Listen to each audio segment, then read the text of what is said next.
Following the success of Batman the Animated Series, a show that was famed for its dark and mature storytelling, the creative team had become restless. They wanted to flex a different set of muscles and show that there was more to them than dark and serious stories. Their next project, Superman the Animated Series, was meant to be bright, fast, and show off the team's full range. And most of the time it is. You get colourful villains, flashy action, and more varied stories, comedies, romances, sci-fi adventures, and pretty much everything else in between. But that doesn't mean that they completely abandoned the dark world of BTAS behind. Take, for instance, Fun and Games. An early episode about an emotionally wounded man seeking revenge on the person that ruined his life. Right off the bat, pun intended, it feels darker, more psychologically rich, and, in short, more like an episode of BTAS. There's a villain who is obsessed, unhinged, and frightening in a very human way. Toyman isn't a moustache-twirling supervillain that wants to take over the world. He wants revenge on the man who ruined his family and stole his childhood, and that obsession drives everything he does. He tries to achieve his goals by weaponizing things he associates with childhood, namely toys. On the other side, you've got Bruno Mannheim, Toyman's target. He's a crime boss whose wealth and power makes him untouchable, at least until Toyman turns his attention to him. He may try to present himself as a legitimate businessman, but he is ruthless and utterly unrepentant. What's fascinating is the juxtaposition between the brightly coloured toys and the more disturbing psyche of Toyman. The story is focused on human failings, trauma, and obsession, and all the ways they can break someone's mind, just like some of the best episodes of BTAS. And in that way, Fun and Games shows that the STAS team didn't have to rely on aliens or cosmic threats to tell a compelling character-driven story. They could still do what they had always done best, make the villains feel real and the stakes personal. If you'd like to hear more about how the STAS creative team reimagined Toyman, including the bizarre origin of his bold character design, then you can check out a video I made a few years ago, linked to in the info button. Add that to your watch later list if you haven't seen that yet. But the short summary is that this version of Toyman was quite a departure from what had come before. In the comics, Toyman was a disgruntled toy maker who weaponized symbols of childhood and innocence, and while that single sentence fits this version of Toyman too, there's a lot more to him. His father had been a toy maker who dreamed of opening a toy factory to expand his business. But when the banks refused to lend him the money, he turned to gangster Bruno Mannheim, who funded the factory to use as a front for his illegal gambling racket. There's a very nice contrast between the way Toyman's origin is revealed. Toyman presents it as a storybook brightly coloured with clear heroes and villains, while Clark and Jimmy read a newspaper report which is cold and clinical. When Mannheim's scheme was uncovered, it was the toy maker who was sent to prison, because there was enough distance between Mannheim and the factory that nothing would stick to him. As a result of this, the young Toyman was put into foster care, where he grew up lonely and unloved. His father passed away in prison, and this, combined with his lost childhood, caused Toyman's mind to break. He retreated into his Toyman persona, living in a fantasy land filled with toys and merriment, hiding his face behind a perpetually grinning porcelain mask. That way, all he would ever feel was joy and would never be sad again. Of course, he also planned revenge on Mannheim, who he blamed for his father's death. When Toyman recounts his origin, he states that his father had no idea that the toy factory was being used as a front for Mannheim's criminal activity. But personally, I find that a little hard to believe, given how Toyman's storybook is presented as a clear fantasy. Maybe I'm cynical and inferring too much, but I think that Toyman has an idealized vision of his father, the way that many children see their parents, and that blinds him to the possibility that his father may also have been a crook. But you never know, it's possible that he wasn't a willing participant. The key thing is that I doubt that he is entirely innocent. Perhaps it's more likely that he simply turned a blind eye to what was going on in order to achieve his dream.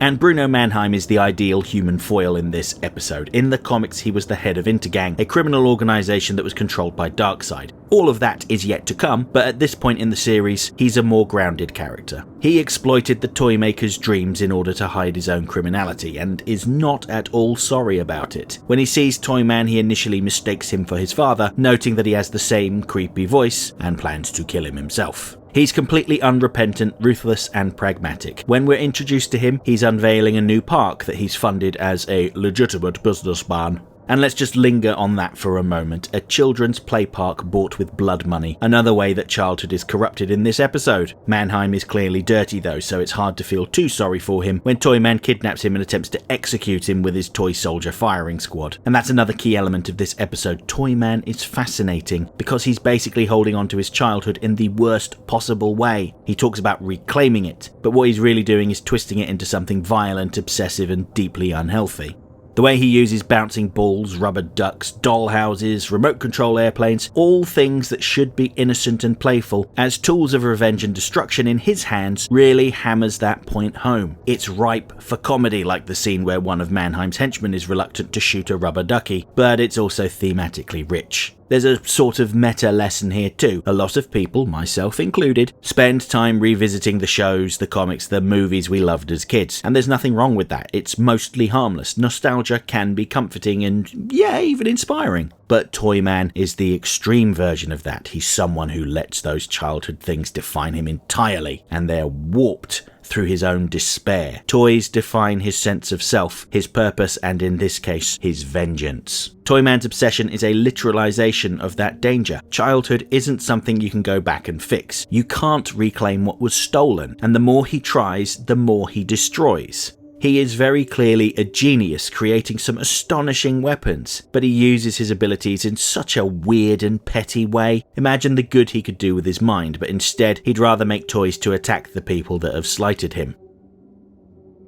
If we compare this to Mannheim, who uses some of his ill-gotten gains to pay for a new park for the children, you might think there was a connection there. But Mannheim isn't nostalgic at all. Funding that park was a cynical attempt at cleaning up his image. It's similar to how he funded the Toymaker's factory to hide his gambling operation, not to bring joy to the masses or even profit from a legitimate business. It's all a mask of civility. Looping back to Toyman, the episode even has a psychologist weigh in on him, and their words basically call him exactly what he is. A man consumed by his own childhood, someone who twists innocence into something dangerous, and this infuriates him. Toyman sees that as a lie, but it isn't. It is the truth. And the moment Lois Lane prints it, he kidnaps her. The truth clearly hurts because it exposes the obsession that drives him. And it's ironic that he dresses Lois Lane as a doll. Do not ask how he got her out of her dressing gown and into that outfit in order to capture the truth. He dresses her up in his fantasy to record his fantasy and pass it off as fact. He is powerfully deluded. Like any good complex villain, he is very clearly a victim. His father was taken from him at a young age, and he bounced from foster home to foster home, feeling unloved and undervalued. His self-portrait in his storybook is telling of his mindset, sat in a bare room, obscured in shadow and filled with despair, the exact opposite of his bright and colourful Toyman persona. And I'm certain there will be viewers that relate to that aspect of his character. After all, as adults, many of us spend our times trying to reconcile the things that happened in our childhood that were outside of our control. Not everyone has a traumatic origin story, but we all have our own battles. Despite being a victim, that doesn't give him the right to do the things he does, though. Mannheim is undoubtedly a villain. And I'm sure not too many people would be all that upset if he did get gunned down by a firing squad. But Toyman doesn't get the right to decide who gets to live and who gets to die. And that's why Superman protects Mannheim, despite knowing his role in Toyman's origin.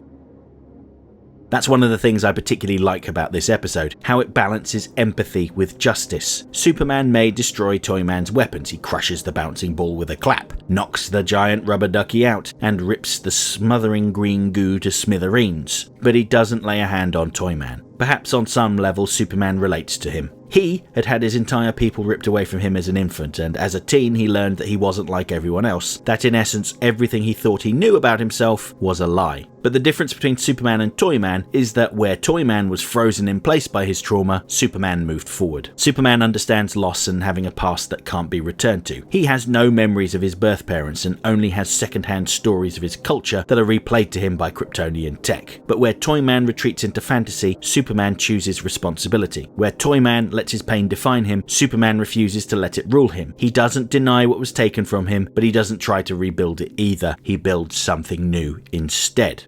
There's a trinity at the heart of this episode. Toyman, who mythologizes childhood, Mannheim, who commodifies it, and Superman, who transcends it. And that's why Fun and Games works so well as an episode of Superman the Animated Series, despite feeling like it wandered in from Gotham. For as much as it is about toys, revenge, and crime, it's more about what we do with the things that shape us. Childhood generally does inform who we become, but it can't be the place we live forever. We can cling to it too tightly. When we try to turn it into an identity rather than a foundation, it sours. Innocence becomes an obsession and comfort becomes a cage. Toyman refuses to let go. Mannheim refuses to look back. And Superman stands between them as proof that there is another way forward, one that acknowledges pain without being consumed by it. And in a series built around a hero who can lift mountains, it's that restraint and that emotional maturity that ends up being the most powerful thing of all.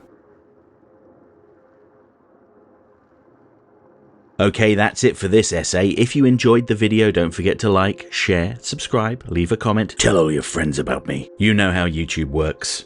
If you really liked the video and feel like tossing a buck or two my way, please consider using the thanks button, because every little helps. And if you have really enjoyed my work, you might want to pick up a copy of my book, Rogues Gallery. It features 22 essays on villains from Batman the Animated Series. There's a beautiful cover by Batman the Animated Series background artist John Calmette, a foreword by director Dan Reber, and a moving segment from the late Kevin Conroy sharing his thoughts on life, love, and loss. Plus, an exclusive essay on the Condiment King that will never be made into a video. Rogues Gallery is available worldwide on Amazon, both digitally and in softcover.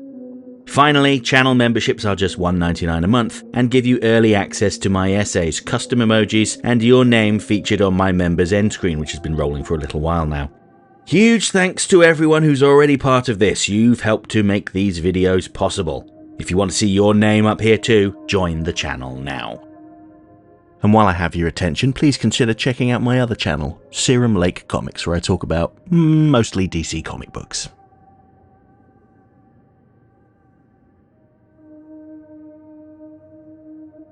Next time, I'll be back on Friday to talk about another heroic figure that made their most prominent appearance in Justice League Unlimited, ahead of him getting his own show within the next year or so. I want to talk about Mr. Miracle. And next Monday, it's time to go back to the results of my final Beware the Batman poll to talk about the character that came in second place. It's the mercurial superhero called Metamorpho. Hope to see you then.